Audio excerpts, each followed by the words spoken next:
Hello students, welcome to my YouTube channel. और आज जो है आपके सामने पूरे मैथ्स 1 के इम्पॉर्टेंट थ्योरम और डेफिनेशंस ये आपके सामने है और बेहद महत्वपूर्ण। आपके एग्जामिनेशन में ये स्टेटमेंट पूछे जाते हैं, डेफिनेशन पूछे जाते हैं 2 नंबर में भी और किसी बड़े क्वेश्चन के साथ भी जोड़ दिए जाते हैं। Give the statement of that theorem. वह थ्योरम और डेफिनेशन क्या है सब एक जगह आपके सामने हमने यहाँ पर मेंशन किया है, बारी बारी से आपके सामने वो क्या है इसे देखिए। पहला है give the statement of Leibniz theorem. दूसरा क्या कर रहा है, दूसरा है give the statement of Euler's theorem on homogeneous function. फिर क्या है give the statement of Taylor's theorem of 2 variables. फिर give the statement of Taylor's theorem of 1 variable.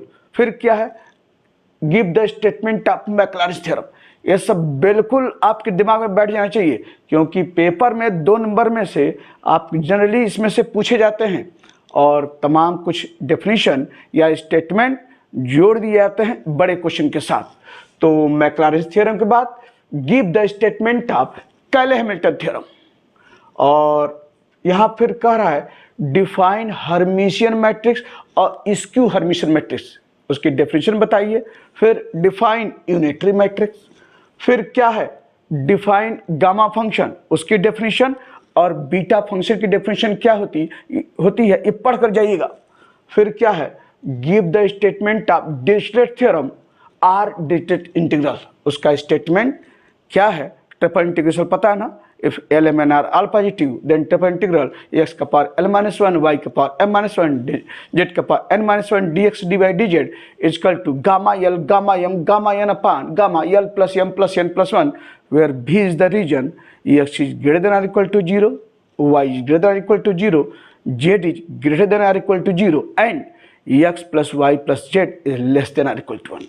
तो यह उसका स्टेटमेंट। और फिर give the statement of Leibniz extension of Dirichlet theorem और कुछ डेफिनेशन पढ़ कर जाना है। क्या डेफिनेशन, ग्रेडियंट की डेफिनेशन, डिफाइंड ग्रेडियंट, डाइवर्जेंस और कर्ल, उसकी डेफिनेशन पढ़ कर जाएंगे। यानी आपका ग्रेडियंट डाइवर्जेंस कर्ल आप जानते हैं ना किस तरह से डिफाइन है। Gradient of phi grad phi equal to del phi क्या होता है आप लिख दीजिए। डाइवर्जेंस ऑफ वेक्टर बी अगर v1 i plus v2j plus v3j है, v3k है तो डाइवर्जेंस क्या होगा डेल डॉट v। और डेल डॉट v आप कैसे निकालेंगे आपको पता है, कर्ल के लिए डेल क्रॉस v और डाइवर्जेंस के लिए डेल डॉट v और कर्ल के लिए डेल क्रॉस v। तो तीनों डेफिनेशन, तो divergence of v equal to del dot v और डेल डॉट v का मान निकाल दीजिए और कर्ल के लिए डेल क्रॉस v और डेल क्रॉस v का मान निकाल दीजिए।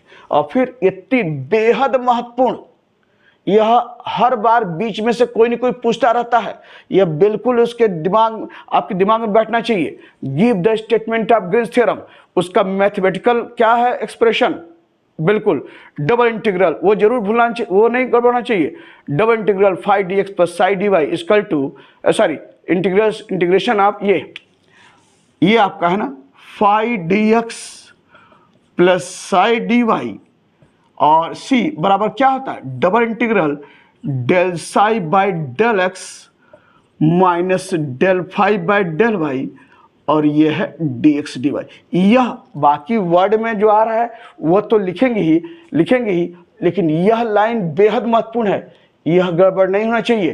तो give the statement of greens theorem में यह चीज़ें बिल्कुल सही ढंग से होनी चाहिए। बाकी वर्ड में जो लिखा गया है कि फाइव किसके फंक्शन है वो सब मेंशन करेंगे।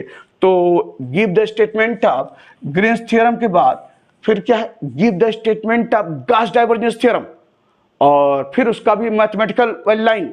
फिर इस लास्ट में क्या है give the statement of Stokes theorem में उसकी मैथमेटिकल वाली लाइन वह बिल्कुल करेक्ट होनी चाहिए। तो यह आपके सामने यह पूरा ये हमने लिखा हुआ है आपके थ्योरम के स्टेटमेंट और कुछ डेफिनेशन। इसको बहुत अच्छे से तैयार करते हुए एग्जामिनेशन हॉल में बैठिएगा। और फिर मैं बार बार जिक्र कर रहा हूं ये last 3 green's theorem, Gauss divergence, Stokes theorem में ज़रूर इसको अच्छे से पढ़ कर जाइएगा, उसके पूरे मैथमेटिकल एक्सप्रेशन के साथ।